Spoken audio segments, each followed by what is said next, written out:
More tonight on a deadly plane crash in Kalamazoo. 60-year-old James Wilton of Ontario died when his aircraft lost power and dove into a parking lot at the Kalamazoo Battle Creek International Airport this morning. Wilton flew to West Michigan to have the aircraft either worked on or inspected. We have team coverage on this tonight. Steve Kelso has been putting together the plane's flight activity of the last few days. But we start with 24 Hour News 8's Joe LaFurgey, who's been on the scene since this story broke this morning. He starts off. Joe? Yeah, good afternoon, Brian. As a matter of fact, we are right where this plane ended up, just off of Kilgore Road. The plane has been removed, put into a hangar so federal aviation officials can take a look at it and try to figure out maybe what caused it to crash. I want to give you a sense of what happened in the last few moments of that flight. Now, again, we are off Kilgore Road at what would be the north end of the airport. If you look through this area, you see the sheriff's car sitting there. That is a couple of hundred yards north of the end of the northeast runway. That is the runway that plane took off from. It got airborne. Witnesses say they could hear it sputtering. They could see smoke coming from the engine compartment. And right about where that sheriff's car is where that plane made a steep bank to the right, coming down.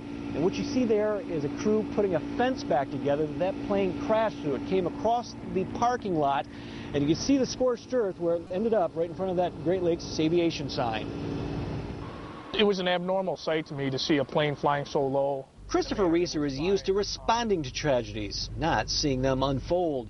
Reeser was on his way to work as a Kalamazoo public safety officer when he and several witnesses saw the single-engine Beechcraft shortly after it took off from the Kalamazoo Battle Creek International Airport. It was so low to the ground, and you could just see it over the tops of the buildings, and it kind of canted itself to the side towards the east and made kind of a drop in altitude as it went over the building. Just it wasn't normal for a plane that was either taking off or landing. Reeser continued to watch until the plane dipped so low it disappeared behind some buildings. About 4 or 5 seconds after I had lost sight of the plane, I saw the large plume of smoke. The fire burned so intense, other witnesses who were much closer to the scene tried to get to the pilot, but the flames were too much. One witness we talked to heard the aircraft's engine misfire and saw smoke coming from the engine compartment as the pilot struggled to keep it in the air. That and the reason the Canadian registered plane was in Kalamazoo is part of the investigation into the crash. Either the pilot or the owner of the airplane had just picked it up from being repaired or being inspected and was actually taking off from the airport after having that completed.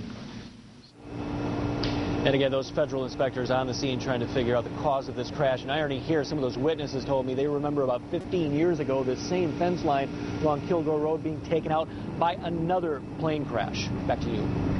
All right, Joe, thank you. I am here at the live desk with assignment editor Steve Kelso, who has been uncovering more information about the plane and where it's been and what the condition has been the past couple of days. Well, you know, Joe tells us that it's a Canadian plane, and generally we find these things out about an American plane, and we know where to go digging for FAA registries. Today I got quite an education because what I had to deal with was the Canadian Civil Aircraft Register. I called these folks on the phone, and they were able to tell us a little about the plane. It is a single-engine Beechcraft plane that is a small aircraft. It is a private aircraft, and it's owned by a gentleman out of Alberta, out of Bracebridge, rather, I should say, Ontario. This is a very active aircraft. We know that September 29th, Kalamazoo to Greenhurst, Ontario, from Gravenhurst to Sherbrooke, Quebec, from Sherbrooke, Quebec to Halifax, Nova Scotia, from Gravenhurst to Detroit on October 25th, and that was Sunday, and then from Detroit continuing into Kalamazoo. This type of aircraft is a very popular aircraft. It's flown by a lot of pilots around the United States, and we dug in a little bit to the National Transportation Safety Board information on incidents involving the Beech A-36.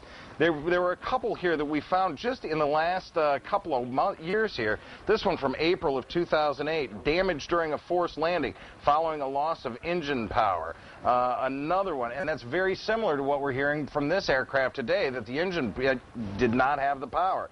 Another pilot stated in Fairmont, West Virginia on September of 2009. The airplane appeared to accelerate fine until I got about 4 feet from above the runway. Then it didn't want to fly. Another one here from Refugio, Texas in October of this year. Forced landing due to the loss of engine power. So we've dug in, we've looked at a lot of incidents involving these aircrafts. There's still some unanswered questions out there. You can bet we're going to be taking a look at more of those. Thank you, Steve.